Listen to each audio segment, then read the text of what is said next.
Assalamualaikum warahmatullahi wabarakatuh. Nama saya Salsalia Nur Fatimah, NIM digit terakhir 647. Saya dari kelas 3 PGSD A2. Di sini saya akan menjelaskan materi mengenai menghubungkan ciri-ciri pubertas pada laki-laki dan perempuan dengan kesehatan reproduksi. Perkembangbiakan manusia secara genetatif atau secara kawin, yaitu pembuahan yang terjadi antara sel kelamin jantan atau sperma dan sel kelamin betina atau ovum pada manusia sebelum terjadi perkembangbiakan, diawali dengan masa pubertas. Pubertas, perubahan yang terjadi pada manusia dari tahapan anak-anak menuju dewasa. Masa pubertas merupakan masa transisi dari anak-anak menuju tahapan dewasa. Masa pubertas dimulai pada fase akhir masa anak-anak dan diawali fase masa remaja, terjadi saat menjelang matang secara seksual. Tahapan pertumbuhan pada manusia diawali dari tahap bayi, balita, anak-anak, remaja, dewasa, dan lanjut usia. Perbedaan umur memasuki masa pubertas pada anak laki-laki dan perempuan. Pada anak laki-laki dimulai pada usia 14-17 tahun, sedangkan untuk perempuan dimulai dari usia 19-14 tahun.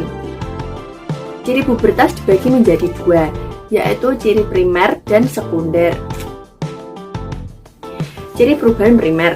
Perubahan primer adalah perubahan yang tidak dapat dilihat, terjadi secara proses fisiologis di dalam tubuh dan dikendalikan oleh hormon reproduksi. Ciri perubahan primer pada laki-laki, terjadinya mimpi basah. Mimpi basah adalah terjadinya peristiwa keluarnya cairan sel kelamin atau sperma.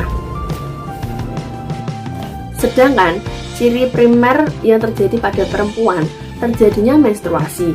Menstruasi adalah proses keluarnya sel telur atau ovum yang tidak dibuahi bersama lapisan dinding rahim yang banyak mengandung pembuluh darah. Sedangkan perubahan sekunder. Perubahan sekunder adalah perubahan yang dapat dilihat atau juga disebut dengan perubahan fisik. Perubahan sekunder pada anak laki-laki ditandai dengan 1. Tumbuhnya kumis, jenggot, jakun, dan suara membesar, dada membidang, dan tumbuhnya rambut halus pada bagian organ tubuh tertentu seperti ketiak, tangan, rambut, dan kemaluan. Sedangkan perubahan sekunder pada anak perempuan terjadinya payudara membesar, suara melengking,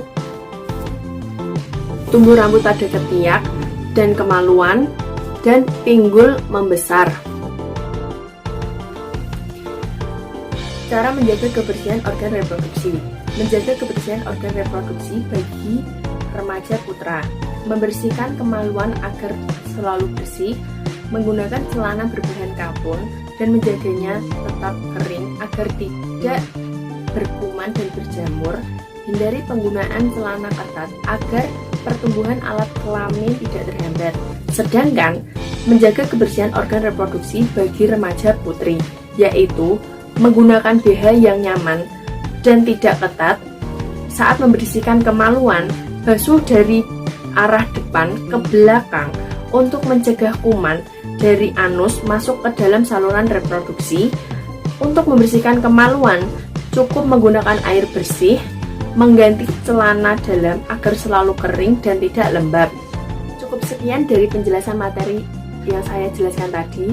Apabila ada kesalahan atau tutur kata yang salah, saya minta maaf. Wassalamualaikum warahmatullahi wabarakatuh.